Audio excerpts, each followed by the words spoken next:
hooyada iyo aabaha yaa mas'uul ka ah ama go'aamiyo nooca jinsiga ilmaha oo Ilaahay ku beerayo hooyada lab ama dhidig waxay noqon doonaan ama wiil iyo gabadh waxay noqon doonaan intaanu u gudgelin waxaan si gaar ah kaga codsanahay in aad muuqaalka share gareyso oo aad gaarsiiso asxaabta kugu xiran si ay uga faa'iideystaan sidoo kale muuqaalka like saar page-kan follow dheh si ay kuu soo gaaraan muuqaalada caafimaadka oo maalin walba aan halkan soo geliyo mahadsanid hooyada iyo aabaha yaa mas'uul ka ah ama go'aamiyo nooca jinsiga ilmaha oo Ilaahay ku beerayo hooyada lab ama dhidig waxay noqon doonaan ama wiil iyo gabadh waxay noqon doonaan aabaha ayaa go'aamiyo nooca jinsiga ilmaha dhalan doono lab iyo dhidig waxay noqon doonaan ama wiil iyo gabadh waxay noqon doonaan hooyada mar walba waxay sidataa hidisidaha X haddii Ilaahay subxaanahu wa ta'ala uu hooyada ku beerayo inan ama wiil aabuhu waa in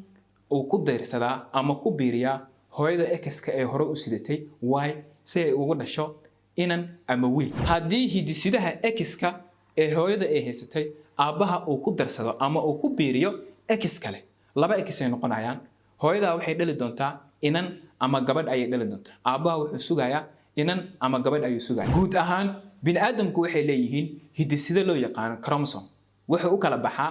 X iyo Y dumarku waxay leeyihiin X iyo X ama laba X halka ragguna ay leeyihiin X iyo Y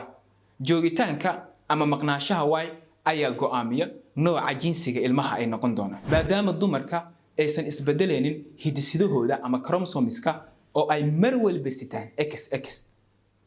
wax isbedel ah ma ku sameynayaan jinsiga ilmaha dhalan doona mar walba waxay ku xiran tahay aabaha waxa uu ku beeray maadaama aabaha uu sito X iyo Y haddii aabaha hooyada X-keedu uu ku beeriyo X kale aabaha wuxuu sugi doonaa inan ama gabadh ayuu sugi doonaa haddii X-ka ay hooyada sidatay aabaha uu ku beeriyo Y aabahu wuxuu sugi doonaa ama hooyadu waxay u dhali doontaa inan ama wiil ayuu u dhali ugu dambeyn raggu waa in ay joojiyaan eedeynta dumarka ay ku eedeynayaan in hablo kaliya ama wiilal kaliya ay u dhalaan oo ay ku qancaan waxa Ilaahay subxaanahu wa ta'ala uu siiyo raggu waa in ay joojiyaan eedeynta dumarka ay ku eedeynayaan in hablo kaliya ama wiilal kaliya ay u dhalaan oo ay ku qancaan waxa Ilaahay subxaanahu wa ta'ala uu siiyo fadlan ha iloobin in aad muuqaalka share gareyso oo aad gaarsiiso asxaabta kugu xiran si ay uga faa'iideystaan sidoo kale muuqaalka like saar page-kan follow dheh si ay kuu soo gaaraan muuqaalada maalin walba aan halkan soo geliyo mahadsanid wasalaamu calaykum ورحمة الله تعالى